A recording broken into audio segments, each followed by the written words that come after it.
கர்த்தர் யாரோடு கூட இருந்து வேலை செய்கிறார், கர்த்தர் யாரோடு கூட இருந்து வேலை செய்ய மாட்டார் என்பதான ஒரு முக்கியமான தெய்வ ஞானம் யாக்கோபு 1ஆம் அதிகாரத்தை நமக்கு வெளிப்படுத்தி இருக்கிறார். எல்லா மனிதர்களோடு கூட இணைந்து இசைந்து சத்தியமுள்ள வேதாகமத்தின் தேவன் வேலை செய்கிறவர் அல்ல என்பதை நீங்கள் நானும் தெளிவாக புரிந்து கொள்ள வேண்டும். உங்களுக்கும் எனக்கும் ஜீவன் உண்டாக வேண்டும் என்றால் வேதாகமத்தின் தேவன் வேலை செய்ய வேண்டும்.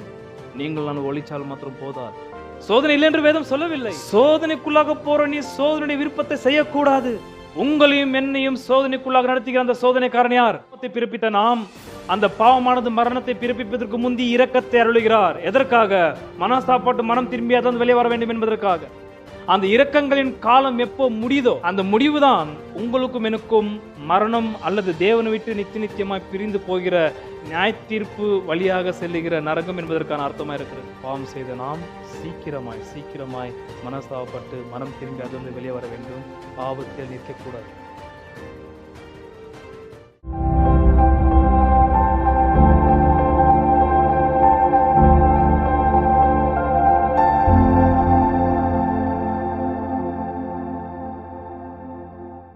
Chapter 1 verses 12 to 18. சகிக்கிற மனுஷன் பாக்கியவான், அவன் உத்தமன் என்று விளங்கின பின்பு கர்த்தர் தம்மிடத்தில் அன்பு கூறுகிறவர்களுக்கு வாக்குதத்தம் பண்ணின ஜீவ கிரீடத்தை பெறுவான்.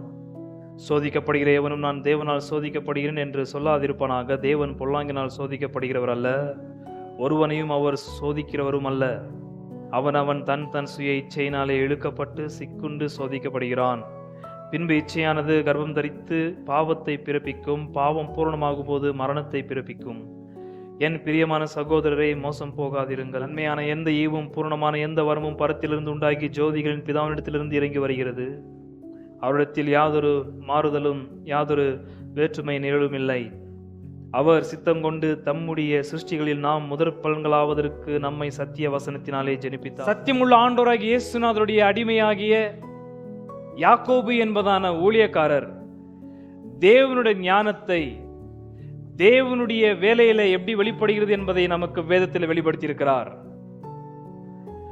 கர்த்தர் யாருக்கு வேலை செய்வார், கர்த்தர் யாருக்கு சாய்ந்து கிரியை செய்வார் அல்லது யாருக்கு சாய்ந்து கிரியை செய்ய மாட்டார் என்பதான சத்தியத்தை இன்றைக்கு நான் உங்கள் மத்தியில சொல்ல விரும்புகிறேன்.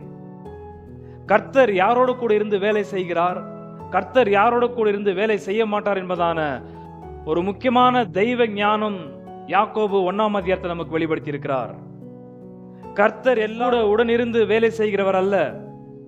கர்த்தர் குறிப்பிட்ட ஆட்களோடும் கூட தான் சஞ்சரித்து வேலை செய்கிறவராய் இருக்கிறார தவிர எல்லா மனிதர்களோடு கூட இணைந்து இசைந்து சத்தியமுள்ள வேதாகமத்தின் தேவன் வேலை செய்கிறவர் அல்ல என்பதை நீங்கள் நானும் தெளிவாக புரிந்து கொள்ள வேண்டும். Our God's work is not for the death. Our God's work is for the life. நம்முடைய தேவனுடைய வேலை மரணத்தை ஏற்படுத்துவதற்காக செயல்படுவது கிடையாது. நம்முடைய வேதாகமத்தின் தேவனுடைய வேலை ஜீவனை ஏற்படுத்தும்படியாக தான் இருக்கிறது. மனிதர்கள் ஒரு வேலையில ஒரு காரியத்தில் ஈடுபட்டால் அது அவர்களுக்கும் மற்றவர்களுக்கும் உடல் சேதாரத்தையும் மரணத்தையும் கொண்டு வருவதற்கு ஏதுவாக இருக்கும். ஆனால் நம்முடைய வேதாகமத்தின் தேவன் எந்த மனிதனுக்காவது அல்லது ஏதாவது ஒரு விசுவாசிக்கு வேலை செய்தால் அவர்களுக்குள்ளாக ஜீவன் உருவாகும்படியாக தான் வேலை செய்கிறாரே தவிர மரணம் அடையும்படியாக ஜீவன் அற்று போகும்படியாக வேலை செய்கிறவர் அல்ல.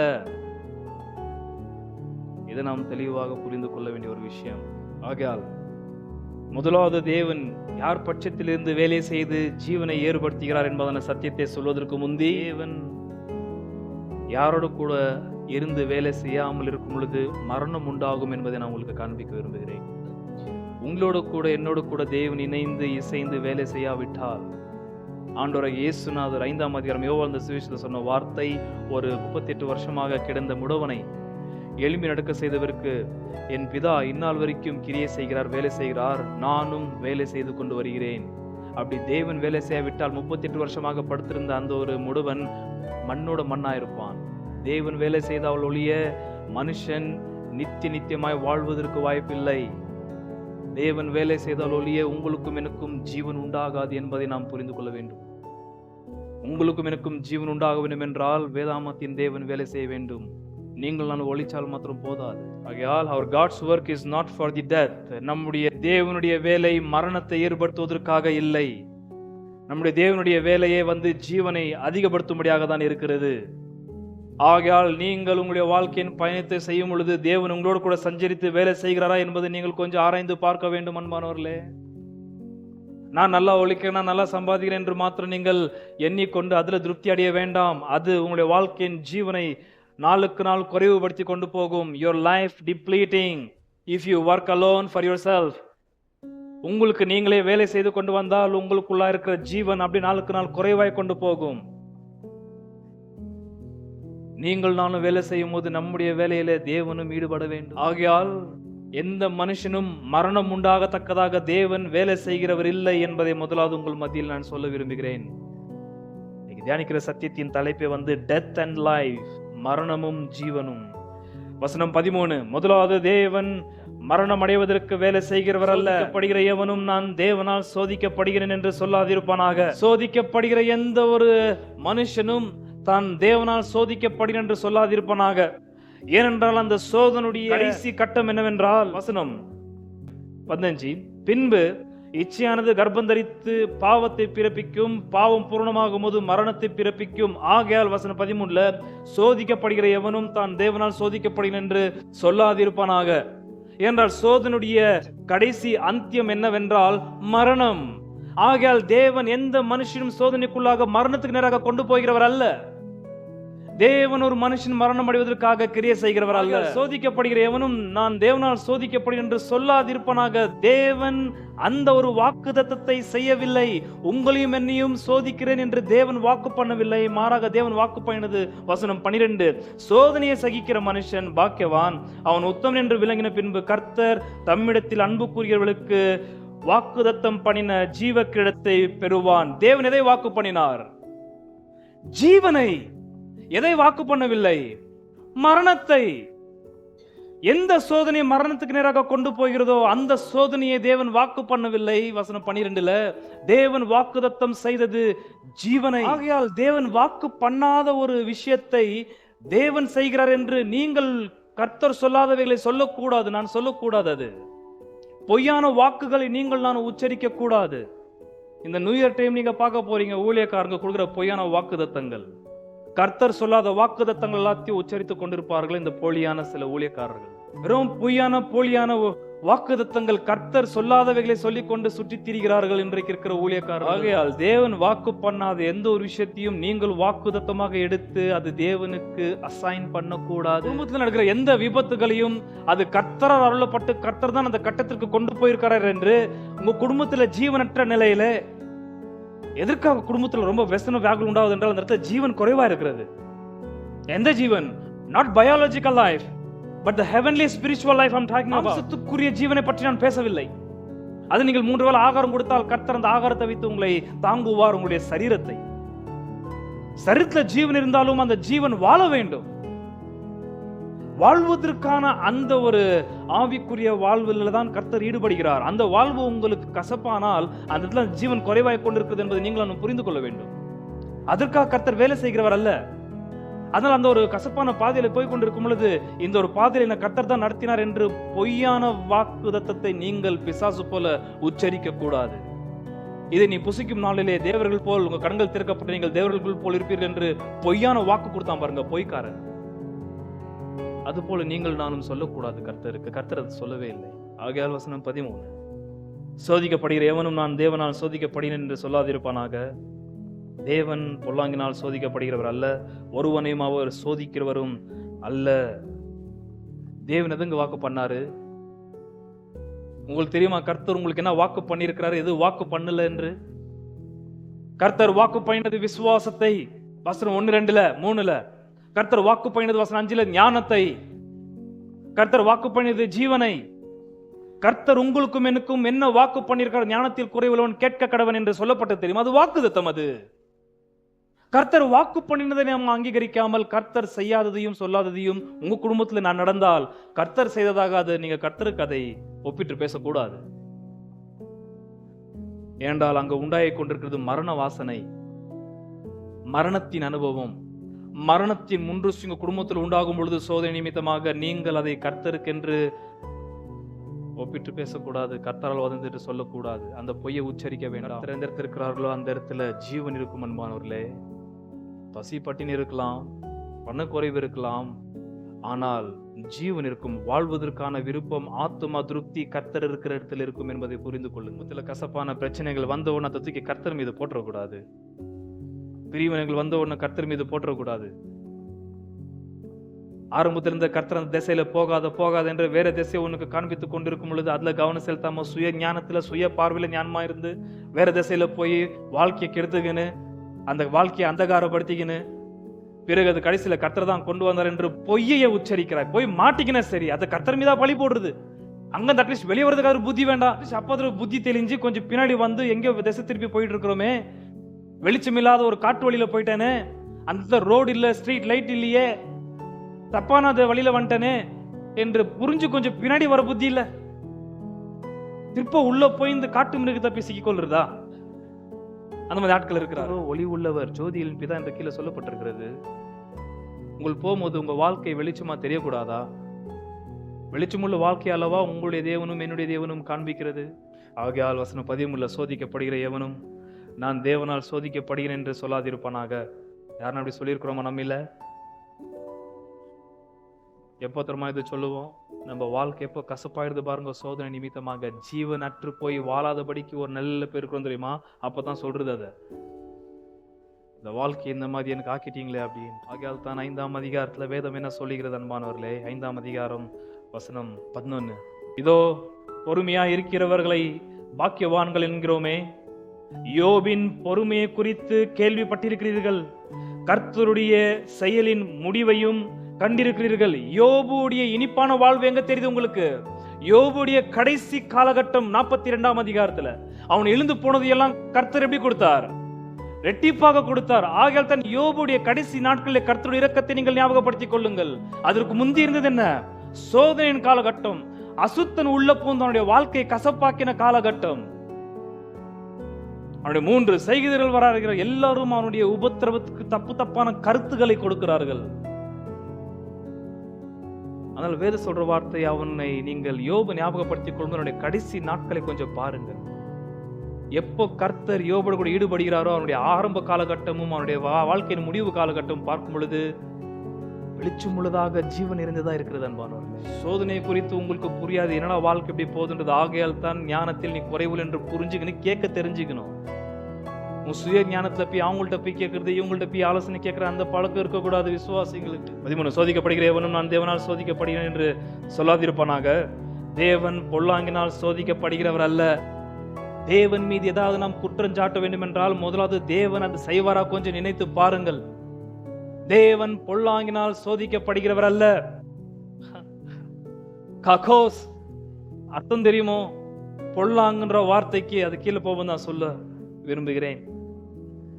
நீங்கள் நானும் போற அந்த சோதனையின் பாதையிலே கர்த்தர் அந்த ஒரு சோதனையை அனுபவிக்கிறவர் அல்ல.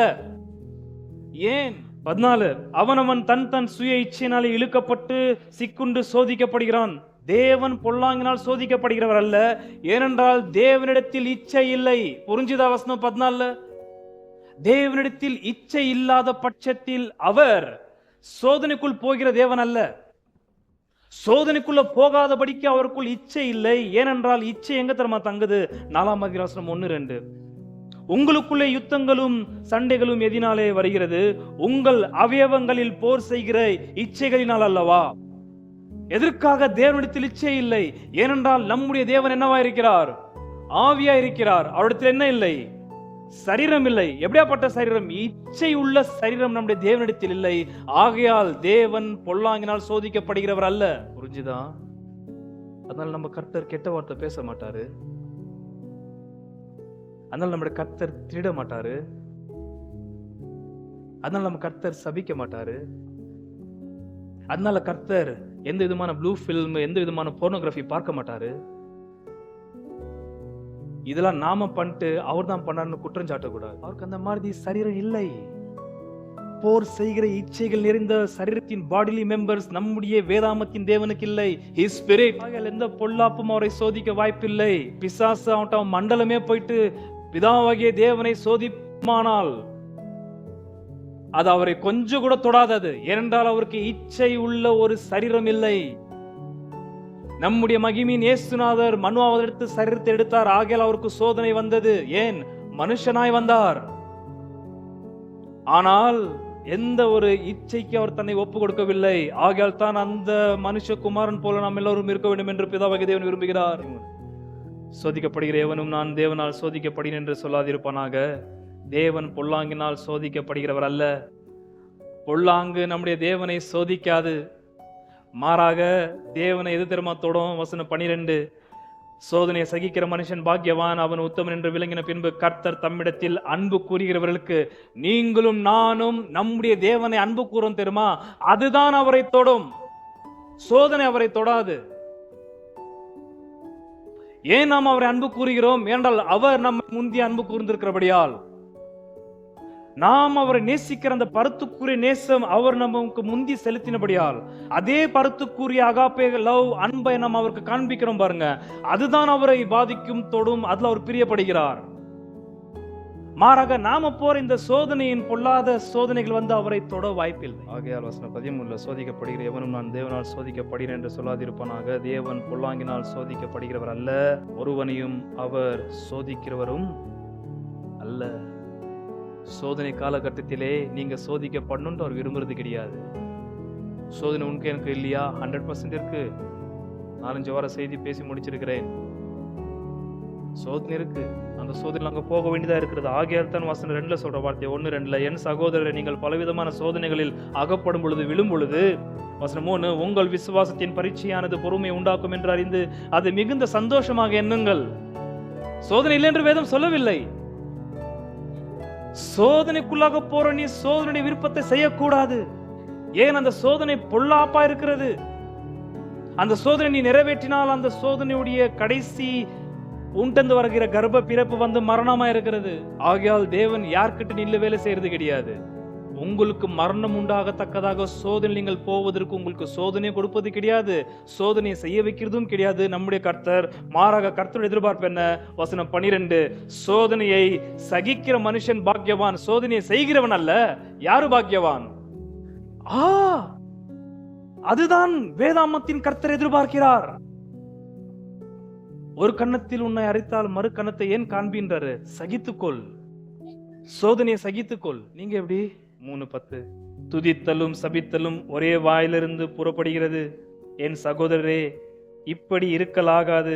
வசனம் 8, நாவை அடக்க ஒரு மனுஷனாலும் கூடாது, அது அடங்காத பொல்லாங்குள்ளது. எவ்வளவு பேர் நாவு அடுங்கல? 9, அதனாலே நாம் பிதாவாகிய தேவனை துதிக்கிறோம், தேவனுடைய சாயலின்படி உண்டாக்கப்பட்ட மனுஷரை அதனாலே சபிக்கிறோம். இப்படி கர்த்தர் செய்வாரா? கர்த்தர் தம்மை இந்த நாவனால துதி என்று கட்டளை இட்டிருக்கிறாரா? இட்டிருக்கிறார். அதே நாவனால என்னோட சாயல் உண்டாக்கப்பட்ட மனுஷன் சபி என்று கர்த்தர் சொன்னாரா? சொல்லல. அப்படி அவர் சொன்னதாக நீங்கள் நான் எப்படி எடுத்துக்கொள்ளலாம்? தேவன் நாம் சோதனையை சகிக்க வேண்டும் என்று சொல்லப்பட்டிருக்கிறத தவிர சோதனையை செய்து மரணத்தை அடையத்தக்கதாக தேவன் நமக்கு வேலை செய்கிறவர், கிரியை செய்கிறவர் அல்ல என்பதை புரிந்து கொள்ள வேண்டும். அப்போ நம்மை சோதனைக்குள்ளாக நடத்துகிற அந்த ஒரு கல்பிரிட் யாரு? யார் அந்த பர்பெட்ரேட்டர்? யார் அந்த சோதனைக்காரன்? யார நீங்க நினைக்கிறீங்க? உங்களையும் என்னையும் சோதனைக்குள்ளாக நடத்துகிற அந்த சோதனைக்காரன் யார்? சத்தமா சொல்லுங்க பார்க்கலாம். தேவன் நம்மை சோதனையில் நடத்தாமல் இருப்பதே ஆனால் நம்மை சோதனைக்குள்ளாக நடத்துவது யாரா இருக்கலாம்? பிசாசு என்று சொல்லவில்லை. வசனம் 14, அவன் தன் தன் சுய இச்சையினாலே இழுக்கப்பட்டு. பிசாசு இழுக்கலங்க உங்களை, பாவம் அவனை இழுத்துக்கிறீங்க. பிசாசு இழுக்கவில்லை.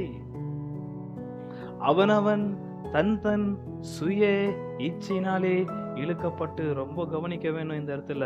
தேவன் பொல்லாங்கினால் சோதிக்கப்படுகிறவர் அல்ல, ஒருவனையும் அவர் பொல்லாங்க வைத்து சோதிக்கிறவரும் அல்ல. பொல்லாங் என்பதான கிரேக்க வார்த்தைக்கு காக்கோஸ் என்பதான வார்த்தைக்கு டிப்ரேவ், அந்த டிப்ரேவ்ட் என்பதான வார்த்தைக்கு ஒரு சரியான அர்த்தம் சொல்ல வேண்டும் என்றால் ஒர்த்லெஸ். அதாவது இந்த பொல்லாங்கான சோதனை வந்து உங்களுடைய என்னுடைய ஜீவனை சாப்பிட்டுக்குன்னு வரும். ஒரு புற்றுநோய் மோதியது. சோதனைக்குள்ள நம்ம போயிட்டோம்னு வைங்களேன், சோதனை நாம் நடப்பிக்க ஆரம்பித்தோமே ஆனால் அங்க உண்டாகிறது தான் நம்முடைய வாழ்க்கையை சாப்பிடுற ஒரு பெரிய காரியம் தான், அந்த ஒரு சுபாவம் தான் இடத்துல ககோஸ், பொல்லாங்கினால் சோதிக்கிறது என்பன வார்த்தைக்கு அர்த்தம்.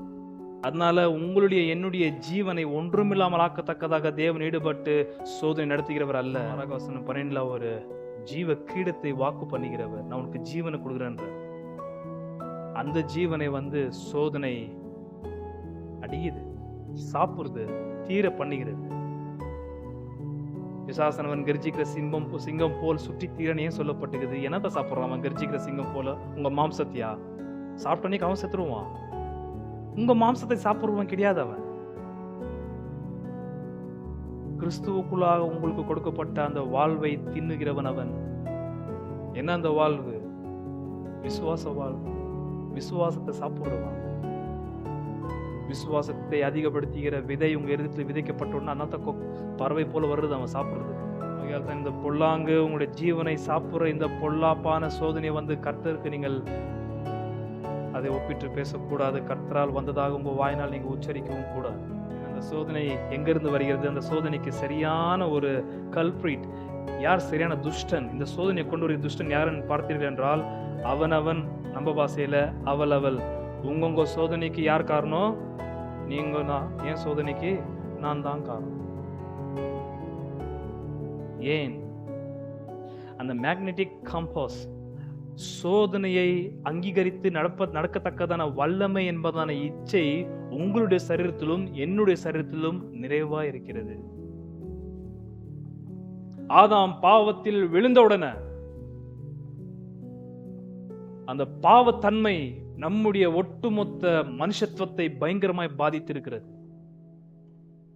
ஒட்டுமொத்த ஆளத்துவத்தையும் கர்த்தருடைய வார்த்தைக்கு இணங்காதபடிக்கு பாவ தன்மையானது தேவனுடைய ஜீவனும் வார்த்தைகிட்ட இருந்து ரொம்ப தூரப்படுத்தி இருக்கிறது. நம்ம இந்த இச்சை செய்கிற வேலையை கொஞ்சம் கவனித்து பார்க்க வேண்டும். நீங்கள் எனக்கு இவரு ரொம்ப பிடிக்கும். இவர் ரொம்ப கிராஃபிக்கா பேசுறது. இவர்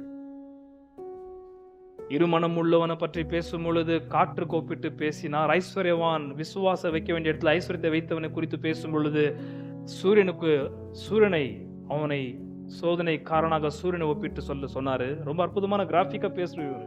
மெட்டாஃபோர்ஸ் எல்லாம் ரொம்ப நம்ம புத்தி கெட்டாத வீட்டுல சொல்லி இருக்கிறாரு. இப்போ நாம சோதிக்கிற அந்த சோதனையுடைய சட்டில்டி, அதோடைய ரொம்ப மோசத்தனம் என்ன என்பதை ஒரு நல்ல அற்புதமான ஒரு கர்ப்பந்தரித்து குழந்தையை பிறப்பிக்கிற ஒரு தாய்க்கு ஒப்பிட்டு பேசியிருக்கிறார் அந்த இடத்துல. அதனால அந்த மேக்னெட்டிக் காம்போஸ் எங்கெல்லாம் இதுக்கு சம்பந்தப்பட்ட சோதனை இருக்குதோ அது தானா இழுத்துன்னு போவோம். நம்மள கண்ணு தீர்ப்பாவாது. ஏன்னா அதோடைய மேக்னெட்டிக் பவர் அதுதான். தட் இஸ் கால்ட் இச்சை. அந்த ஒரு மேக்னெட்டிக் பவரை வெளியே வச்சுக்கின்னு கொஞ்சம் மேக்னெட்டிக்கா காட்டுருவா தான் இந்த பிசாசு. ஆனா உள்ளத்துல ஆல்ரெடி நம்மள்ட்ட என்ன இருக்குது? அதை கவர்ச்சிகரமாய் அங்கீகரிக்கத்தக்கதான இச்சை நமக்குள்ளாக நிறைவா இருக்கிறது. ஆகையால் சரியான சோதனைக்காரன் அல்லது சரியான குற்றவாளி யார் என்று வசனம் 14 யாக்கோபு சொல்ற வார்த்தை, அவன் தன் சுய இச்சையினாலே இழுக்கப்பட்டு. அப்ப தேவன் சோதிக்கும்படியாக யாரும் என்ன பண்ணல? இழுக்கல. அந்த இழுக்கப்படுதல்ன்ற வார்த்தை ரொம்ப அருமையான வார்த்தை.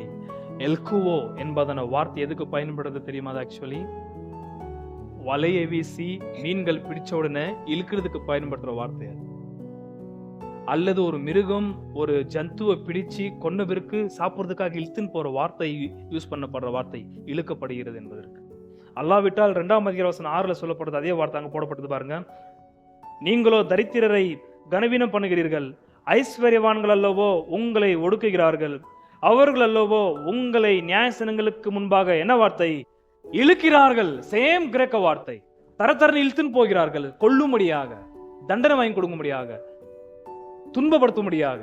இதே அந்த இழுத்து கொண்டு போற பவர் தான் எதிர்த்து இருக்குதுனாக்கா சோதனைக்கு இருக்குது. வெளியே இருக்கிற சோதனை அதை போய் இனியத்தக்கதான ஒரு வல்லமை நமக்குள்ளும் இருக்கிறது. அதுக்கு பேர் இச்சை என்று சொல்லப்பட்டிருக்கிறது. ஆகையால் அவன் தன் சுய இச்சையினாலே இழுக்கப்பட்டு சிக்குண்டு. முதலாவது இழுத்துன்னு போது எங்க? மனதிலே கொண்டு போனவருக்கு என்ட்ராப்மெண்ட், சிக்குண்டு. கண்ணி வைத்து அவன் இடதுபுறமோ வலதுபுறமோ திரும்பி ஓடாத அளவுக்கு ஒரு பெரிய கண்ணியில போட்டு அவன் அடுக்குது. அது மனரீதியில தான் ஆரம்பிக்கப்படுகிறது. இழுக்கப்படுறதுனாக்க உங்க மைண்ட் ஃபுல்லா இழுத்துரும். அது பாடி ஒண்டி தான் ஒரு இடத்துல இருக்கும். ஆனா மத்ததெல்லாம் ஓடுறதெல்லாம் எங்கெங்கே இருக்கும். இப்போ இங்க கூட நீங்க இங்க தான் இருக்கிறீங்க. உங்க உடம்ப பார்க்கும்போது உங்க பிரெயின் வந்து பாதிக்கு பாதி ஆட்களுடைய மைண்ட் இங்க இல்ல. ஏன்னா சோதனைக்காரன் உங்களுக்குள்ள இச்சை வந்து இழுத்துன்னு போயிட்டு இருக்கான் வேற தேசத்துக்கு எங்கேயோ. எங்க இருக்குதுன்னு தெரியல உங்க ஒரு மைண்டும். நேற்று பார்த்த படத்துல இருக்கிற ஹீரோ இருப்பாங்கன்னு நினைக்கிறேன். இவங்களுக்கு ஹீரோயின் எப்பவுமே இருப்பாங்க. பாடி தான் கேக்குது. ஆனா இச்சையானது இழுக்கப்படுறதுக்கா அப்படியே அது சிறப்போட வலை போட்டு இழுத்துட்டு இருக்குது. இந்த இடத்துல சிக்குண்டு இழுக்கப்பட்டு அடுத்து சிக்குண்டு சோதிக்கப்படுகிறான். எப்போ அவன் சிக்கப்பட்டானோ, டிராப்ல விழுந்துட்டானோ சோதிக்கப்படுகிறான். அவன் பயாலஜிக்கலாக சரீர ரீதியிலே வேலையை ஆரம்பிக்கிறான். மன ரீதியிலே இழுக்கப்படுகிறான். சரீரத்திலே சிக்கிக்கொள்கிறான். சிக்கினவருக்கு சோதனைக்குள்ளாக ஈடுபடுகிறான். இது கணவன் மனைவர் மத்தியில் நடக்கிற ஒரு அருமையான ஒரு ஆசை. அது மன ரீதியில் அவர்கள் இருவரும் இணைகிறார்கள். பிறகு ஒரு இடத்தை ஆயத்த செய்கிறார்கள். அந்த இடத்துல அவர்கள் ஈடுபாடு வைக்கிறார்கள். அடுத்து என்ன நடக்குது? அவன் தன் சுய இச்சையினால இழுக்கப்பட்டு சிக்குண்டு சோதிக்கப்படுகிறான். பின்பு இச்சையானது கர்ப்பம் தரித்து. எப்போ சரீர ரீதியிலே நம்முடைய மனம் இழுக்கப்பட்டு சிக்குண்டு அந்த சோதனை நாம் விரைது உடல் உருவக்க வச்சு பேசுறோம். எல்லாத்துக்கும் பொருந்துற விஷயம் இது. எப்போ சரீரத்தில் ஈடுபட்டோமோ we commit sin. பாவம் கர்ப்பம் தரித்தது. ஜீவனை அருளுகிற சுயாதீன பிரமாணமாகிய கர்த்தருடைய ஜீவ வார்த்தைக்கு விரோதமாய் நீ பாவத்தை கற்பித்தபடியால் ஜீவ வார்த்தையிலிருந்து வர வேண்டிய ஜீவன் evaded. பாவத்தை தயவு செய்து நீங்கள் சாதாரண நினைச்சுக்க கூடாது. கர்ப்பம் தரிக்கிறது. நீ பண்ண வேலை யாருக்கும் தெரியல, மூடி மறைக்கலாம் என்று நீ நினைக்க வேண்டாம். No, your sin will find you out என்று மோசே சொல்றாரு. உன் பாவம் உன்னை தேடி வரும். அதனால தான் சோதனைக்குள்ள போறதுக்கு முன்னாடி சோதனை சகிக்க வேண்டும் அப்படின்னு நிக்கணும் செய்யாதபடிக்கு. அதான் கர்த்தர் விரும்புகிறார். வசனம் 14-15. அவனவன் தன் சுய இச்சையினால் இழுக்கப்பட்டு சிக்குண்டு சோதிக்கப்படுகிறான். வசனம் 15. பின்பு இச்சையானது கர்ப்பம் செஞ்சு முச்ச உடனே அது கர்ப்பம் தரிப்பதற்கு it will take some time. கொஞ்சம் டைம் எடுக்குது to be conceived. நீங்க எந்த பாவம் செய்தாலும், ஒரு கெட்ட வார்த்தை நீங்கள் உச்சரித்தாலும் அந்த கெட்ட வார்த்தை கர்ப்பம் தரித்து ஒரு ஃபார்மேஷன்ல உன்னை வந்து அடிக்கிறதுக்கு கொஞ்சம் டைம் ஆகும். விதை போட்டு வந்துட்டு நீ அந்த விதை வந்து இப்போ ஒரு அடுத்த கட்டத்திற்கு இன்னொரு கட்டத்திற்கு கடைசி கட்டத்துல போகும்போது உன்னை கட்டையால அடிக்குது. இப்ப பார்க்கலாம் அது என்னன்னு. பின்பு இச்சையானது கர்ப்பம் தரித்து பாவத்தை பிறப்பிக்கும். பிறக்கிறது என்ன? கர்ப்பம் தரித்து பிறகு 8-9 மாசம் அந்த பாவம் என்பதான குழந்தை ஒரு வடிவுக்கு வந்து வெளியே வருவதற்கு டைம் பிடிக்குதுங்க. அதான் சோதனையுடைய டிஸ்கோர்ஸ். இந்த ஒரு விஷயத்தை வந்து யோபு செய்யவே இல்லை. அவன் சோதனைக்குள் போனான். ஆனா சோதனை எதிர்பார்த்ததை அவன் செய்யவே இல்லை. அப்படியே நின்னார்தான். செத்தாலும் பரவாயில்ல, அவர்களை சாவடிப்பட்டு நான் சாரண சொன்னான தவிர பிசாசு எதிர்பார்த்த உம்மை சபிப்பான் என்பதான அந்த நோக்கத்தை அவன் உச்சரிக்கவே இல்லை. ஏனென்றால் தேவன் சபிக்கப்படுகிறவர் அல்ல, தேவன் ஸ்தோத்தரிக்கப்படுகிறவர். அது அவனுக்கு தெளிவாய் தெரிஞ்சது. பின்பு இச்சையானது கர்ப்பம் தரித்து பாவத்தை பிறப்பிக்கும். பெற்றெடுத்தது பாவம். பாவம் பூர்ணமாகும் போது என்னத்தை பிறப்பிக்குது? 2 பர்த்துக்கு. அந்த பர்த் முடிஞ்ச உடனே 18 இன்னொரு பர்த் இருக்குது. என்னது? அவர் சித்தம் கொண்டு தம்முடைய சிருஷ்டிகளில் நாம் முதற் பலன்களாவதற்கு நம்மை சத்திய வசனத்தினாலே ஜெனிப்பித்தார். இன்னொரு பிறப்பு இருக்குது. வசனம் 18. அது அடுத்த வாரம் தான் நான் சொல்ல விரும்புகிறேன். 3 பர்த்ஸ். பின்பு இச்சையானது கர்ப்பம் தரித்து பாவத்தை பிறப்பிக்கும். உங்களுக்கு பாவம் எப்படி இருக்குதுன்னு தெரியுமா? பாவத்தை பாத்துக்கிறீங்களா? பேசுறாரு பாருங்க. என்ன ஒரு கிராபிக் சீன் இது. உடல் உருவிலே இச்சை செயல்பட்ட பிறகு அந்த சோதனையின் வேலை முடிந்த பிறகு அந்த சோதனையின் வேலை கர்ப்பம் தரித்து கர்ப்பம் பாவத்துடைய ஒரு ரூபத்தை கொண்டு வந்து அதுக்கப்புறம் பிறப்புக்கு அடுத்து அந்த ஒரு கர்ப்பத்தின் செயல் சோதனையின் செயல் கர்ப்பம் தரித்து பிறகுது பாருங்க. அப்பதான் அதை பார்க்கிறோம். இதுதான் என்னுடைய பாவத்தின் செயலா இருக்கிறது. அதனால நீங்கள் பிறப்பித்த குழந்தைகள்லாம் நீங்க தப்பா நினைச்சுக்க கூடாது. அது பாவ சோதனை பத்தி கொடுக்குற ஒரு அருமையான டிஸ்கிரிப்ஷன். அது அவ்வளவுதான். அதனால நீங்க பெற்றெடுத்த குழந்தைங்கள பாவம் நீங்க சொல்லக்கூடாது. பாவத்தில் நீங்கள் பெற்றெடுத்திருந்திருக்கலாம். ஆகிலும் அது கர்த்தர் உங்களுக்கு அருளப்பட்ட ஈவு. 127 சங்கீதத்தில் சொல்லப்பட்டது என்ன? பிள்ளைகள் கர்த்தரால் வரும். பிள்ளைகளை கொடுக்குறது யாரு உங்களுக்கு? அந்த குழந்தையுடைய பிறப்பை முன்வைத்து சோதனை எப்படி ஒரு கட்டத்திலிருந்து இன்னொரு கட்டத்துக்கு போகிறது என்பதை காண்பிக்கிற ஒரு விஷயமா இருக்கு. அவ்வளவு. பாவம் பூரணமாகும் போது மரணத்தை பிறப்பிக்கும். 2ஆம் அதிகாரம் வசனம் 10. எப்படியெனில் ஒருவன் நியாயப்பிரமாணம் முழுவதையும் கை கொண்டிருந்தும் ஒன்றில் தவறினால் எல்லாவற்றிலும் குற்றவாளியாயிருப்பான். வசனம் 9, பட்சபாதம் உள்ளவர்களாய் இருப்பீர்களானால் பாவம் செய்து மீறினவர்கள் என்று நியாயப்பிரமாணத்தால் தீர்க்கப்படுவீர்கள். அந்த நியாயப்பிரமாணத்திற்கு கர்த்தர் வார்த்தைக்கு விரோதமாய் நடக்கிற செயல்தான் வசனம் 14-15 அவனவன் தன் சுய இச்சையினால் இழுக்கப்பட்டு சிக்குண்டு சோதிக்கப்படுகிறான். பின்பு இச்சையானது கர்ப்பம் தரித்து பாவத்தை பிறப்பிக்கும். பாவம் பூர்ணமாகும் போது என்னத்தை பிறப்பிக்குது? மரணத்தை பிறப்பிக்கிறது. எவ்வளவு பேர் இந்த இடத்துல பாவத்தை கர்ப்பம் தரிச்சு நம்ம பிறப்பிச்சிருக்கிறோம் சொல்லுங்க. கர்ப்பம் தரிக்கப்பட்ட பாவம் பிறக்கிறதுக்கு எவ்வளவு சில நாட்கள் தேவைப்படுகிறதோ அதே போலதான் அந்த பாவம் மரணத்தை பிறப்பிக்கிறதுக்கு கொஞ்ச நாள் தேவைப்படுகிறது. பாவத்தின் சம்பூர்ணம் தான் மரணத்தை கொண்டு வருகிறதா இருக்கிறது. அந்த ஒரு காலாவதிக்குள்ளாக நாம் மனஸ்தாபப்பட்டு மனம் திரும்ப வேண்டும். ஆகையால் தான் சுவிசேஷம் அருளப்பட்டிருக்கிறது. என்னது? மனம் திரும்பி இரட்சகர் இயேசு கிறிஸ்துவை ஏற்றுக்கொண்டு உங்கள் பாவங்கள் மாற கழுவப்படுங்கள் என்று. ஹல்லேலூயா! இந்த ஒரு மனம் திரும்புதல் உங்களுக்கும் எனக்கும் மரணம் உண்டாவதற்கு முந்தி உண்டானபடியால் தான் அதிலிருந்து தப்பித்திருக்கிறோம்.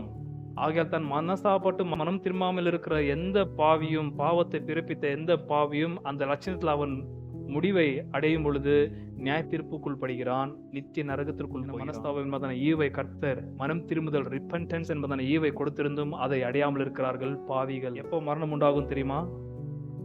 2ஆம் அதிகாரம் வசனம் 13. ஏனென்றால் இரக்கம் செய்யாதவனுக்கு இரக்கமில்லாத நியாய தீர்ப்பு கிடைக்கும். நியாய தீர்ப்புக்கு முன்பாக இரக்கம் என்ன செய்யும்? மேன்மை பாராட்டும். எப்போ ஒரு மனுஷனுக்கு நியாய தீர்ப்பு வரும்? நித்திய நரகம் வரும். இரக்கம் தீர்ந்த பேருக்கு, பாவத்தை பிறப்பித்த நாம், அந்த பாவமானது மரணத்தை பிறப்பிப்பதற்கு முந்தி இரக்கத்தை அருளுகிறார். எதற்காக? மனஸ்தாபப்பட்டு மனம் திரும்பி அதான் வெளியே வர வேண்டும் என்பதற்காக. அந்த இரக்கங்களின் காலம் எப்போ முடியுதோ அந்த முடிவுதான் உங்களுக்கும் எனக்கும் மரணம் அல்லது தேவனை விட்டு நித்தியமாய் பிரிந்து போகிற நியாய தீர்ப்பு வழியாக செல்லுகிற நரகம் என்பதற்கான அர்த்தமா இருக்கிறது. ஆகையால் கர்த்தன் இரக்கத்தின் காலகட்டத்தை நீங்கள் நானும் அலட்சியப்படுத்திடக்கூடாது, இருதயத்தை கடினப்படுத்திடக்கூடாது. அந்த இரக்கத்தின் காலாவதியிலே நாம் மனசாப்பட்டு மனம் திரும்ப வேண்டும். அந்த இரக்கம் எப்போ தீருகிறதோ நியாய தீர்ப்புக்கு அடுத்து மரணம், நித்திய மரணம். சாதாரண சரீர மரணம் இல்லைங்க, சரீர மரணம் தான் முடிவை கொண்டு வருகிறது. அந்த மரணத்துக்கு அப்புறம் இருக்கிற நியாய தீர்ப்பும் நித்திய நரகத்திற்கு கொண்டு போகிறதா இருக்கிறது. கர்த்தருடைய இரக்கம் தீர்ந்ததே ஆனால் ஜாக்கிரதையா இருக்க வேண்டும். பாவம் செய்த நாம் சீக்கிரமாய் மனஸ்தாபப்பட்டு மனம் திரும்பி அதிலிருந்து வெளியே வர வேண்டும். பாவத்தில் நிற்க கூடாது. Repent, turn around, confess your sin, get the gift of forgiveness. வசனம் 14-15-16 கடைசியாக. அவனவன் தன் சுய இச்சையினால் இழுக்கப்பட்டு சிக்குண்டு சோதிக்கப்படுகிறான். பின்பு இச்சையானது கர்ப்பம் தரித்து பாவத்தை பிறப்பிக்கும். பாவம் பூரணமாகும் போது மரணத்தை பிறப்பிக்கும். ஆகையால் வசனம் 16 என்ன? என் பிரியமான சகோதரரே, என்னாக வேண்டாம், மோசம் போகாதிருங்கள்.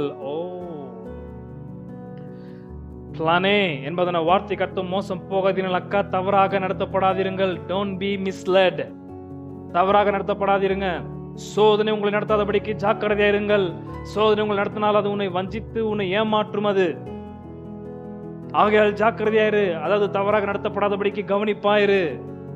உன்னை சோதனை நடத்துகிறதா அல்லது கர்த்தர் நடத்துகிறாரா என்பதை கொஞ்சம் கவனித்து பார். சோதனை நடத்தும் பொழுது வேற நீ மாத்திரம் தான் வேலை செய்வாய், பாவத்தை கர்மம் தரிக்கத்தக்கதாக. ஆனால் கர்த்தர் உன்னை நடத்தினால் நீ மாத்திரமல்ல, உன்னோட கூட வேலை செய்கிறது யாரு? நம்முடைய கர்த்தர். கர்த்தர் எப்ப நம்மோட கூட வேலை செய்ய ஆரம்பிக்கிறாரோ அப்ப மரணம் அல்ல வருவது, என்ன வரும்? ஜீவன் வருகிறது. அதைத்தான் நான் இன்றைக்கு உங்களுக்கு சொல்ல விரும்புகிறேன். அப்ப தேவன் எதை வேலை செய்வதற்காக ஈடுபடுவது கிடையாது. மரணம் உண்டாவதற்காக அவர் ஈடுபட்டு வேலை செய்வது கிடையாது. அது சோதனை பார்த்துக்குது. நீங்களும் நானும் ஜீவன் அடையத்தக்கதாக மாத்திரம்தான் கர்த்தர் நம்முடைய வாழ்வில் ஈடுபட்டு வேலை செய்கிறார். சோதனை பத்தி ரொம்ப அற்புதமாய் 14-15-16 சொல்லப்பட்டவருக்கு வசனம் 17 இன்னொரு குறித்து அறிமுகப்படுத்துகிறது. என்னது? நன்மையான எந்த ஏவும் பூர்ணமான எந்த வரமும் பரத்திலிருந்து உண்டாகி ஜோதிகளின் பிதாவினிடத்திலிருந்து இறங்கி வருகிறது. அவரிடத்தில் யாதொரு மாறுதலும் யாதொரு வேற்றுமையின் நிழலும் இல்லை. வசனம் 17 பிதாவை பத்தி சொல்லப்பட்டிருக்கிறது. வசனம் 14-15 சொல்லப்பட்டது சோதனையை பத்தி, நாம் எப்படி சோதிக்கப்படுகிறோம் என்பதை பற்றி சொல்லப்பட்டிருக்கிறது. ஆனால் வசனம் 17 பார்க்கும் பொழுது ஜோதிகளின் பிதா என்பதான ஒட்டுமொத்த வானத்தள பார்க்கிற ஜோதிகள், சுடர்கள், ஒட்டுமொத்த ஒளி கொடுக்கிற நட்சத்திரங்களாகட்டும், சந்திரனாகட்டும், சூரியனாகட்டும், அவைகளை படைத்த படைப்புக்காரராகிய சிருஷ்டிகர்த்தராகிய பிதாவை பற்றி இந்த இடத்துல சொல்லப்பட்டிருக்கிறது. வசனம் 15 நீங்கள் பார்க்கும் பொழுது பாவத்தை பிறப்பித்து பாவம் மரணத்தை பிறப்பிக்குது என்று சொன்னவருக்கு அதற்கு பிதாவாக அந்த சோதனைக்குள்ள போன நீங்கள் நானுமா இருக்கிறோம். எது? மரணத்தை பிறப்பிக்கிற பிதாவா இருக்கிறோம். ஆனால் வசனம் 17 பார்க்கும் பொழுது ஜோதிகளின் பிதா என்பதான பரத்துக்குரிய நம்முடைய பரலோக பிதா பத்தி இந்த இடத்துல சொல்லப்பட்டிருக்கிறது. இந்த பிதா என்ன செய்கிறார்? யார் இந்த பிதா? இந்த பிதா நம்மை பிறப்பித்தார். வசனம் 18 அதை குறித்து இப்ப நான் தொட்ட ரொம்ப லேட் ஆகையால் அதை நான் அடுத்த வாரம் தான் வைத்திருக்கிறேன். மாறாக முதலாவது இந்த பிதா எப்படிப்பட்டவர் என்பதை மாத்திரம் உங்களுக்கு சொல்லி இன்றைக்கு முடித்து அடுத்த வாரம் இந்த பிதாவுடைய பிறப்பு எப்படிப்பட்டது என்பதை நான் உங்களுக்கு சொல்ல விரும்புகிறேன். இந்த பிதா பாவத்தை பிறப்பித்து மரணத்தை அடையத்தக்கதாக ஈடுபடுகிறவர் அல்ல. அவருக்கு அது உண்டாகவே உண்டாகாது. அது நீங்களால செஞ்சு மரணத்தை பிறப்பிக்கிற பாவத்தை கர்ப்பம் தரிக்கிற பிதாக்கள் நாம் எல்லாரும் இருக்கிறோம், சகோதர சகோதரி எல்லோரும். ஆனா இந்த பிதா நம்மை பிறப்பிக்கிறவர். அது எப்படி என்பதை அடுத்த வாரம் சொல்வதற்கு முந்தி இந்த பிதா யார் தெரியுமா? அவரை பத்தி சொல்ற கொஞ்சம் விஷயத்தை கொஞ்சம் கவனித்து பார்க்க வேண்டும்.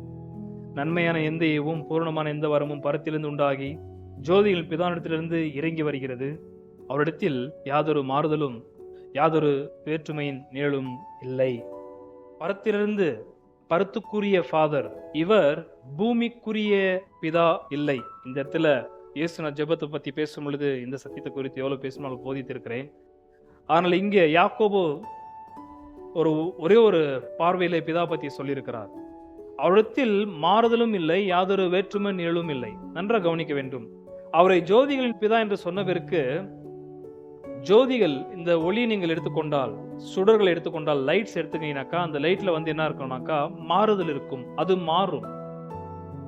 நட்சத்திரனுடைய ஒளிக்கும் சந்திரனுடைய ஒளிக்கும் பிறகு சூரியனுடைய ஒளிக்கும் வித்தியாசம் இருக்கு. சந்திரன், நட்சத்திரம், பிறகு இருக்கிற ஒட்டுமொத்த கேலக்சிஸ் நீங்கள் எடுத்துக்கொண்டாலும் அந்த ஒட்டுமொத்த பூமிக்கு மேல இந்த செலஸ்டியல் பாடிஸ் என்று சொல்லப்படுற வானத்துல தொங்குற ஒட்டுமொத்த சுடர்களிலும் ஒன்றுக்கு இருக்கிற ஒளி இன்னொன்னுக்கு இருக்காது. அந்த ஒளியில வந்து குறைகள் இருக்கும், இன்னொன்னுக்கு வந்து அதிகம் இருக்கும். அது மாத்திரமல்ல, அந்த ஒளி பூமியில படும் பொழுது அந்த ஒளியில மாற்றங்கள் உண்டாவதற்கு வாய்ப்புகள் உண்டு. நீங்கள் காலையில பார்க்கிற சூரியனுடைய வெளிச்சத்திற்கும் மத்தியானத்துல பார்க்கிற சூரியனுடைய வெளிச்சத்திற்கும் சாயங்காலத்துல பார்க்கிற சூரியனுடைய வெளிச்சத்திற்கும் ரொம்ப வித்தியாசம் உண்டு. அப்படி இந்த ஜோதிகள், இந்த ஒளிகளில வந்து அநேக வித்தியாசங்கள் இருக்கிறது. அந்த வித்தியாசங்கள் இந்த ஜோதிகளை படைத்த பிதாவினிடத்தில் இல்லை. புரிதா உங்களுக்கு சொல்றது அங்க அர்த்தம் என்று? வசனம் இப்போ 17 வாசிக்கிறேன். நன்மையான எந்த இவும் பூர்ணமான எந்த வரமும் பரத்திலிருந்து உண்டாகி ஜோதிகளின் பிதாவினிடத்திலிருந்து இறங்கி வருகிறது. அவரிடத்தில் யாதொரு மாறுதலும், our God the Father is immutable, unchangeable. அவர்கிட்ட எந்த ஒரு மாறுதல் கிடையாது. அவர் மாறுகிறவர் அல்ல. புரிஞ்சுதுங்களா? எப்படி சூரியன் சந்திரன் கிட்ட ஒளியில மாற்றங்கள் இருக்கிறதோ அந்த ஒரு மாறுதல் மாற்றங்கள் ஜோதிகளை படைத்த நம்முடைய தேவனிடத்தில் இல்லை. எதற்காக இவரை பத்தி இப்ப எப்படி பேசியிருக்கிறார்? ஜோதிகள் என்று சொல்லப்படும் பொழுது நமக்கு ஆதியாகமம் 1 ஞாபகத்துக்கு வர வேண்டும். வெளிச்சம் உண்டாக கடவுது என்று சொல்லி வெளிச்சத்தை உண்டாக்கி வெளிச்சம் வந்த பிறகுதான் ஒட்டுமொத்த சிருஷ்டிப்பையும் கர்த்தர் செய்கிறார். ஜீவன்கள் புறப்பட்டு வருகிறது. இன்றைக்கும் சயின்ஸ் ஒத்துக்கொள்ளுகிறது ஒட்டுமொத்த ஜீவன் பூமியிலே பிறப்பிப்பதற்கு காரணமே வந்து லைட் தான் காரணம் என்று. ஆகல் தான் சத்திய வேதாகம் 1ஆம் அதிகாரத்தை சொல்ற வார்த்தை 3 வெளிச்சம் உண்டாக கடவுது என்று சொல்லி கர்த்தர் என்னத்தை உண்டாக்கினார்? வெளிச்சத்தை உண்டாக்கினார். அந்த வெளிச்சத்தை திருப்ப கீழ் நீங்கள் போகும் பொழுது ஒட்டுமொத்த சுடர்களாக மாற்றார் அவர், வானத்துல தொங்கி நிற்கத்தக்கதாக. இந்த ஒரு சுடர்கள் நீங்கள் பார்த்தீர்கள் என்றால் ரொம்ப வித்தியாசங்கள் உண்டு, வேறுபாடுகள் உண்டு. அந்த வேறுபாடுகள் எப்படி முடியுதுனாக்கா, வேற்றுமையின் நிழலும் இல்லை. உங்களுக்கும் எனக்கும் நடக்கும் பொழுது என்ன உண்டாகிறது? நிழல் உண்டாகிறது. புரிஞ்சுதுங்களா? அந்த நிழல் நம்முடைய ஒளி எந்தெந்த திசையில போகிறதோ அந்தந்த மாதிரி நமக்குள்ளாக நம்முடைய நிழல்கள் மாறுகிறதா இருக்கிறது. சூரியன் ஒரு பக்கம் இருக்கும் பொழுது நம்முடைய நிழல் பின்னாடி போகிறதாகவும், பின்னாடி இருக்கும் பொழுது நம்முடைய நிழல் முன்னாடி வருகிறதாகவும், அப்படி நம்முடைய ஒளி வந்து நம்முடைய நிழலை மாற்றுகிறதாக ஒளியும் மாறுகிறபடியால் நிழலும் மாறுகிறது. ஆனால் ஜோதிகளை படைத்த இந்த வெளிச்சமுள்ள தேவன்கிட்ட வந்து எந்த ஒரு மாற்றம் இல்லை. இவரு ஒளி குறைகிறது போலவோ, அந்த ஒளி குறையும் பொழுது நமக்குள்ளாக மாற்றம் உண்டாகிறது போலவோ செயல்படுகிறவர் அல்ல இவர்.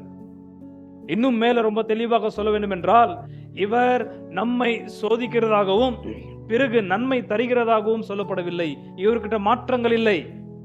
இவர் நன்மை கொடுக்கிறவரானால் வெறும் நன்மையை மாத்திரம்தான் கடைசி வரைக்கும் தருகிறவராய் இருக்கிறார் தவிர தீமை என்று சொல்லப்படுகிற பொல்லாங்கை தருகிறவர் இவர் அல்ல. இவர்கிட்ட எந்த ஒரு மாற்றம் இல்லை, மாறி மாறி தருவதற்கு. புரியுதா உங்களுக்கு? நன்மையான எந்த ஈவும் பூர்ணமான எந்த வரமும் பரத்திலிருந்து உண்டாகி ஜோதிகள் பிதானிடத்திலிருந்து இறங்கி வருகிறது. நன்றாக நீங்கள் வசனம் 13, அது கான்ட்ராஸ்ட் ஆகிற வார்த்தை என்ன? சோதிக்கப்படுகிற எவனும் நான் தேவனால் சோதிக்கப்படுகிறேன் என்று சொல்லாதிருப்பானாக. தேவன் பொல்லாங்கினால், ஈவில், பொல்லாங்கு, காக்கோஸ் என்பதான வார்த்தை ரொம்ப பயங்கரமானது, ஒர்த்லெஸ். அது ஜீவனை சாப்பிடுற பொல்லாதது. அது பொல்லாங்குக்கு ஆப்போசிட்டாக வசனம் 17 சொல்லப்படுறது என்ன? நன்மையான ஈவு, good, evil good, bad good என்று சொல்லப்படுற வார்த்தை அங்க போடப்பட்டிருக்கிறது வசனம் 17. நன்மையான எந்த ஈவு என்பதான வார்த்தைக்கு என்ன அர்த்தம்? நீங்கள் வெளிச்சம் உண்டாக கடவுது என்று கர்த்தர் சொல்லி பூமியில உண்டாக்கின ஒட்டுமொத்த நன்மையான ஈவுகள் எல்லாமே யார்கிட்ட புறப்பட்டு வந்தது? ஜோதிகளின் பிதாவினிடந்து புறப்பட்டு வந்தது. நீங்கள் சாப்பிடுற உணவு, உடுத்துற வஸ்திரம், சகலமும் தேவன் கிட்ட புறப்பட்டு வந்தது. நன்மையான எந்த ஈவும் பூர்ணமான எந்த வரமும் இந்த ஒளியை உண்டாக்கின தேவன் கிட்ட புறப்பட்டு வந்தது என்பதை நீங்கள் புரிந்து கொள்ள வேண்டும். ஆகையால் தான் நாம சபையிலே மதர் நேச்சர் என்பதன வார்த்தையை உபயோகப்படுத்துவது கிடையாது. Not mother nature but the father of lights, ஜோதிகளின் பிதா, இயற்கையின் மாதா என்று சொல்வது கிடையாது நாம். ஏன்? இந்த பூமி தனக்குத்தானே அப்படியே ரீசைக்கிளிங் ஆயின, அப்படியே ஒன்று தானாக அப்படியே பூமி தனக்குத்தானே செய்வது கிடையாது. ஒட்டுமொத்த நன்மைகள் பூமியில் உண்டாக வேண்டும் என்றால் ஜோதிகளை உண்டாக்கின பிதாவுக்கிட்ட புறப்பட்டு வருகிறது என்று வேதம் சொல்லியிருக்கிறது. Not the mother nature but the father of heaven. பரலோக பிதாவுக்கிட்ட நமக்கு நன்மையான ஈவுகள் புறப்பட்டு வருகிறது. இன்னில நன்மையான எந்த ஈவும் பூர்ணமான எந்த வரமும், every good thing given and every perfect gift is from above, coming down from the Father of lights. Every good thing, நன்மை, அகாதோஸ், ஒட்டுமொத்த நல்லதும் பிதாவுக்கிட்ட புறப்பட்டு வருகிறது. அப்படி ஒரு பிதாவென்று சொல்லாமல் நன்மையான எந்த ஈவும் பூர்ணமான எந்த வரமும் பரத்திலிருந்து, அபாவ், மேலிருந்து தான் புறப்பட்டு வருகிறது. ஆகையால் உங்களுக்கும் எனக்கும் நன்மை தேவை என்றால், நீங்க எதிர்பார்க்கிற எந்த நல்ல விஷயங்கள் உங்களுக்கு உண்டாக வேண்டும் என்றால், நீங்கள் தேடுவது நாட் ஆன் பிலோ, கீழே தேடக்கூடாது. ரொம்ப தெளிவாய் சொன்ன வார்த்தை என்ன? முதலாவது தேவ ராஜ்யத்தையும் நீதியும் தேடுங்கள். எங்க?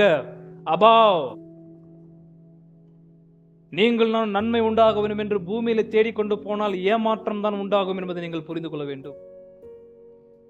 ஏனால் பூமியில எங்குமே தனக்குத்தானே நன்மையை ஆரிஜினேட் பண்ணுகிற வல்லமை இல்லை. அதனால எந்த மனுஷக்கிட்டே நீங்கள் நன்மையை எல்லா டைம் எதிர்பார்க்க முடியாது. கெட்ட மனுஷனையும் நன்மையா மாற்ற வேண்டும் என்றால் நீங்க போயிட்டு அவங்க கிட்ட போயிட்டு எவ்வளவு தான் போராடினாலும் அது ஆக வாய்ப்பில்லை. கெட்ட மனுஷன் நல்ல மனுஷன் ஆக்க வேண்டும் என்றால் நன்மைகளை அருளுகிற பரம பிதாவுக்கு தான் புறப்பட்டு வர வேண்டியதா இருக்கிறது. அப்ப உங்களுக்கும் எனக்கும் ஒட்டுமொத்த நன்மை எங்கிருந்து புறப்பட்டு வருகிறது? அபாவ், மேலிருந்து. எதுக்கு மேல? நீங்க பாக்குற இந்த சூரிய நட்சத்திரம் கிடையாது. சில பேர் சூர்யா பூச்சிட்டாங்க இந்த சயின்டிஸ்ட் எல்லாரும். சன்லைட்ல தான் எல்லாமே வருகிறது. ஒட்டுமொத்தம் ஜீவிகள், ஒட்டுமொத்த உயிரினங்கள் உயிர்ப்பிக்கிறதே இந்த ஒரு சூரியன் கிட்ட தான்றாங்க. இல்ல, அந்த சூரியனை படைத்த ஒரு ஜோதிகளின் பிதா இருக்கிறாரு. அவர்கிட்ட தான் நன்மைகள் புறப்பட்டு வருகிறது. அன்பானவர்களே, சூரிய கிட்ட இருந்து உங்களுக்கு உயிர் வரும் என்றால் எதற்காக பூமியில மரணங்கள் அடைந்து ஜனங்கள் செத்து போனார்கள்? அந்த சூரிய ஒளி பட்டு அப்படியே உயிரோட எழும்ப வேண்டாமா? சூரிய கிட்ட தான் உங்களுக்கு ஜீவன் வருகிறது. சூரிய கிட்ட தான் உங்களுக்கு தானியங்கள், புல்லு, பூண்டுகள்லாம் முளைக்கிறது என்று நீங்கள் சொல்வீர்கள். ஆனால் அதை சாப்பிட்டு நாம பிழைக்க வேண்டாமா? சூரியனுடைய ரேஸ்ல இருந்து நம்ம வாழ வேண்டாமா? ஆனா அவரது கிடையாது. அத படைத்து ஒருத்தர் இருக்கிறாரு. அவருக்கு பேர் தான் ஜோதிகளின் பிதா என்று வேத வாக்கியம் சொல்லி இருக்கிறது. அவர் நமக்கு பிதாவா இருப்பதற்கு காரணம் 18 அவர் நம்மை மறுபடியும் பிறப்பிக்கிறார், சிருஷ்டிக்கிறார். அடுத்த வாரம் நான் சொல்ல விரும்புகிறேன். இன்றைக்கு நீங்கள் கற்றுக்கொண்டு போக வேண்டிய ஒரு விஷயம், உங்களுக்கும் எனக்கும் எந்த நல்லது தேவைப்பட்டாலும், எந்த நல்லது, எவ்ரி குட் திங், நீங்க நல்லது என்று எதிர்பார்க்கிற என்னவா இருந்தாலும், அது வாகனமா இருந்தாலும் சரி, உங்க உடல் ஆரோக்கியமா இருந்தாலும் சரி, உங்களுக்கு எது நல்லது படுதோ அதை நீங்கள் தேடுவது பூமியில இல்லை. பூமியில தேடி நீங்கள் நஷ்டம் அடையக்கூடாது, ஏமாற்றம் அடையக்கூடாது. நீங்க நல்லது எதிர்பார்க்கிற ஒரே ஒரு இடம் பரத்திலிருந்து தான் புறப்பட்டு வருகிறது. ஆகையால் நீங்கள் நான் எதிர்பார்க்க வேண்டிய இடம் பரமபிதாவின் இடத்தில். ஹல்லேலூயா. சொன்ன வார்த்தை, உங்களில் ஒருவன் ஞானத்தில் குறைவுள்ளவனாய் இருந்தால் யாவருக்கும் சம்பூர்ணமாய் கொடுக்கிறவரும் ஒருவரையும் கடிந்து கொள்ளாதவருமாகிய தேவனிடத்திலே என்ன வார்த்தை கேட்க கடவன். அவர் எங்க இருக்கிறார்? வசனம் 17, பரத்தில் இருக்கிறவர். பரன் என்று சொன்ன உடனே வேற கிரகம் என்று நினைத்துக் கொள்ள வேண்டாம். இந்த ஒட்டுமொத்த யூனிவர்ஸ் அடங்காத இன்னொரு இடத்துல அவர் இருக்கிறார். புரிஞ்சுதுங்களா? இத்த அவர் படைத்து ஒட்டுமொத்த சர்வலோகத்தையும் உண்டாக்கிட்டு அதுக்கு மேலதான் அதுக்கு பெரியவரா அவர் இருக்கிறார். அவர் ஒட்டுமொத்த சர்வலோகத்துக்கு பின்னாடி இருக்கிறார். அவர் ஒரு ஊழியக்காரரை போயிட்டு ஒரு இப்ரமஜித் ஞானி சொன்ன வார்த்தை, தேவன் இல்லை என்று சொன்னான். நான் எல்லா இடத்துலயும் பார்த்த தேவன் இல்லை என்று. அதுக்கு அவர் கேட்டாரு, நீ எல்லா இடத்துலயும் பார்த்து சொன்னியா, எல்லா கிரகங்களையும் சுத்திட்டு வந்துட்டியா, தேவன் இல்லையா? எல்லா கிரகங்களையும் சூரியனில் போய் ஃபுல்லா சுத்தி பார்த்துட்டியா, தேவன் இல்லைன்னு என்று நீ சொல்வதற்கு? ஒருவேளை ஒட்டுமொத்த சந்திரத்திலும் ஒட்டுமொத்த மண்டலத்திலும் ஒட்டுமொத்த கிரகங்களிலும் தேவன் இல்லாத பட்சத்தில் இவைகள் எல்லாத்தையும் அவர் சூழ்ந்திருந்தா என்ன பண்ணுவாய்? இதை விட்டு அவர் தூரமா இருந்தா என்ன பண்ணுவாய்? மண்ணுக்கு போற நீ பேசுறது தேவன் இல்லைன்னு ஒட்டுமொத்த உலகத்தை சுத்திட்டு வந்துட்டியா நீ? உனக்கே தெரியுது, ஒரு வியாதி வந்தாக்க அது வைரஸ் அட்டாக் ஆகிது. அந்த வைரஸ் உன்னால பார்க்க முடியல தானே? நோவு கொண்டு ஒரு வைரஸை பார்க்க முடியலனாக்கா நன்மையான ஈவுகளை கொடுத்து ஒட்டுமொத்த படித்த தேவன் நீ போய் பார்த்துட்டியா? இப்படி உலக இப்பிரபஞ்சத்தின் ஞானிகள் சொல்லுகிறார்கள். அதனால்தான் இவங்களை பத்தி 14 சொன்ன வார்த்தை, தேவன் இல்லை என்று மதிக்கேடன் சொல்லுகிறான், முட்டாளன் சொல்லுகிறான். முடிகிறேன். 5ஆம் அதிகார வசனம் 19, 20. நீங்கள் நானும் செய்ய வேண்டிய கடைசி அருமையான ஊழியம் என்னவென்றால், சகோதரரே 5, 19, 20. சகோதரரே, உங்களில் ஒருவன் சத்தியத்தை விட்டு விலகி மோசம் போகும்போது, சோதிக்கப்படும் பொழுது, சத்தியத்தை விட்டு போகும் பொழுது மற்றொருவன் அவனை திருப்பினால் தப்பி போன மார்க்கத்தினின்று பாவியை திருப்புகிறவன். அந்த வார்த்தை கவனிங்கள், பாவி, பாவத்தை செய்து மனத்தடையிற அந்த பாதையில் இருக்கிறவனை, அதாவது மனஸ்தாப்பட்டு மனம் திரும்புவதற்குள்ளாக செய்கிற சுவிசேஷ ஊழியம் அங்க சொல்லப்பட்டுக்குது. இந்த நிருபம் அடிதான் போய் முடியுது. சகோதரரே, உங்களில் ஒருவன், சபையில் இருக்கிற ஒருவன், அப்ப இருந்த ஜெபாலயத்தில் இருந்த ஒருவன், உங்களில் ஒருவன் சத்தியத்தை விட்டு விலகி மோசம் போகும்போது, சோதனைக்குள்ளாக போகும் பொழுது மற்றொருவன் அவனை திருப்பினால், சுவிசேஷத்தை பேசி மனஸ்தாபப்படுத்தி அவனை மனம் திரும்புவதற்குள்ளாக நடத்தினால், தப்பி போன மார்க்கத்தினின்று பாவியை திருப்புகிறவன் ஒரு ஆத்மாவை மரணத்தினின்று, நன்றாக கவனித்தீர்களா? பாவத்தை பிறப்பித்து பாவம் பூர்ணமாகும் போது என்னத்தை பிறப்பிக்கிறது? மரணம். அந்த மரணத்தை பிறப்பிப்பதற்கு முந்தி பாவத்தை பிறப்பித்த ஒரு பாவிக்கு மனஸ்தாபப்படுத்தி கிறிஸ்துவின் சுவிசேஷத்தை பேசி அவனை திருப்பும் பொழுது, இறுதியில தப்பிப்போன மார்க்கத்தினின்று பாவியை திருப்புகிறவன் ஒரு ஆத்மாவை மரணத்தினின்று ரட்சித்து திரளான பாவங்களை மூடுவான் என்று அறிய கடவன். அதனால நம்ம வீட்டில் இருக்கிற பாவிகளாகட்டும், மோசமான ஆட்களாகட்டும், அவர்களை நல்லதாய் மாற்றுவது வசனம் 17 சொல்லப்படுற நன்மையான ஈவுகளை அருளுகிற ஜோதிகளின் பிதாவ கையில தான் முடியும். அது அதனால் நீங்க பூமியில வந்து நன்மையை தேடுவதற்கு முயற்சி செய்ய வேண்டாம் அன்பானவர்களே.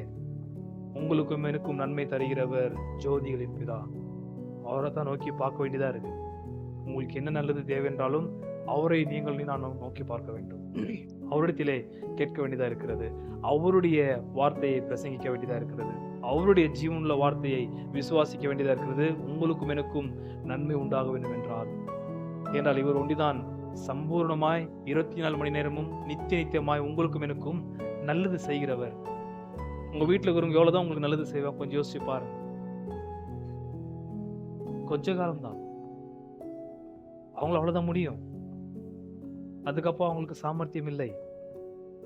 நம்மளை இந்த பூமியில வைத்து நல்லது செய்கிறவர் மாத்திரமல்ல, நம்மை பரத்துல நித்தியமாய் முடிவில்லாத அந்த ஜீவனுக்குள்ளாக நடத்தி எப்போதும் நம்மை நல்லது செய்து நல்லவராகவே வைக்கிறவர் நம்முடைய தேவன், இந்த ஜோதிகளின் பிதா.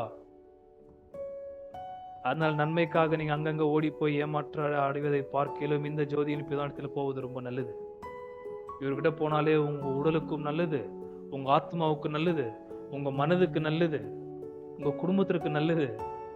இவரை விட்டு நீங்க வேற எங்கனா போயிட்டு நல்லது கிடைன்னு சொல்லிட்டு போனீங்கன்னாக்கா நல்லது வர்றது போல இருக்கும், ஆனால் நன்மை பூமியிலிருந்து வர வாய்ப்பில்லை. நன்மை வருகிறது பரத்திலிருந்து தான். அதனால் அவர்கிட்ட இருந்து வர வேண்டிய நன்மையை தயவு செய்து நீங்களை எதிர்பாருங்கள். பூமிக்குரிய நன்மைகளை எதிர்பார்த்து ஏமாற்றம் அடைய வேண்டும். திருவாசன தந்தை நெருங்குவோம், திரு ரத்தம் கரத்தில் ஏந்தினே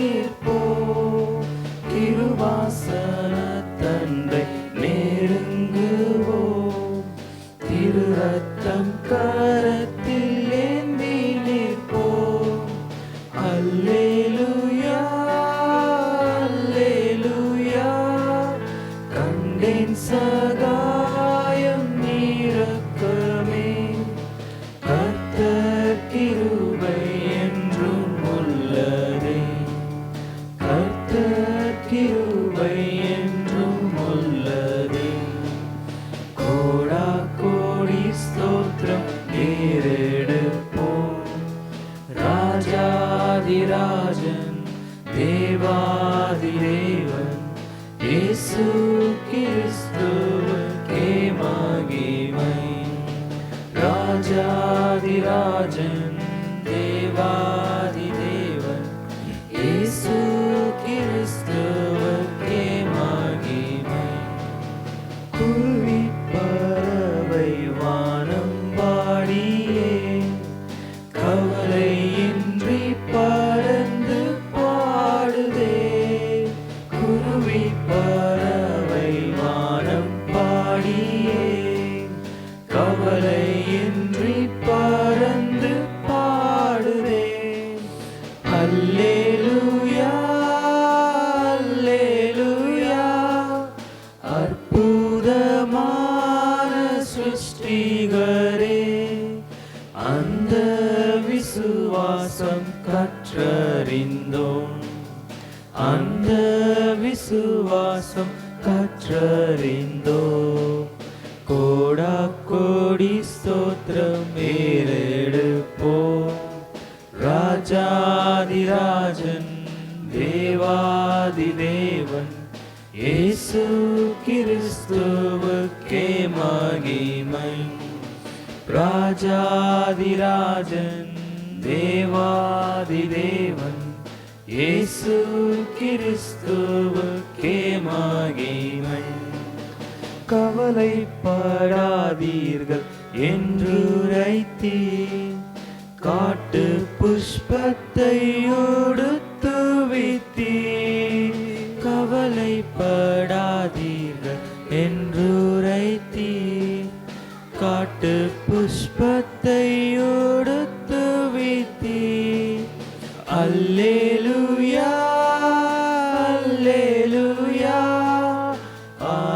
ஆடையாகாரம் தேவையெல்லாம் அன்றன்று தந்தெம்மை ஆதரிப்பீர், அன்றன்று தந்தெம்மை ஆதரிப்பீர்.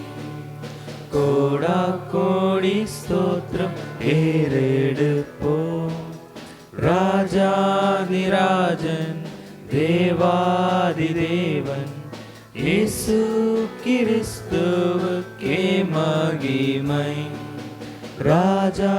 ராஜாதிராஜன் தேவாதிதேவன் இயேசு கிறிஸ்துவுக்கே மகிமை.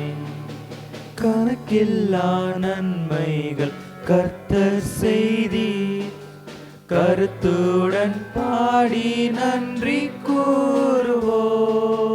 கணக்கில்லா நன்மைகள் கர்த்தர் செய்தீர், கருத்துடன் பாடி நன்றி கூறுவோம். அல்லேலூயா அல்லேலூயா, தேவகுமாரன் வந்திடும் நாள், தூய முகம் கண்டு கெம்பீரிப்போம், தூய முகம் கண்டு கெம்பீரிப்போம். கோடா கோடி ஸ்தோத்திரம் ஏறெடுப்போம். ராஜாதிராஜன் தேவாதிதேவன் இயேசு கிறிஸ்துவுக்கே மகிமை. ராஜாதிராஜன் தேவாதிதேவன் இயேசு கிறிஸ்துவுக்கே மகிமை.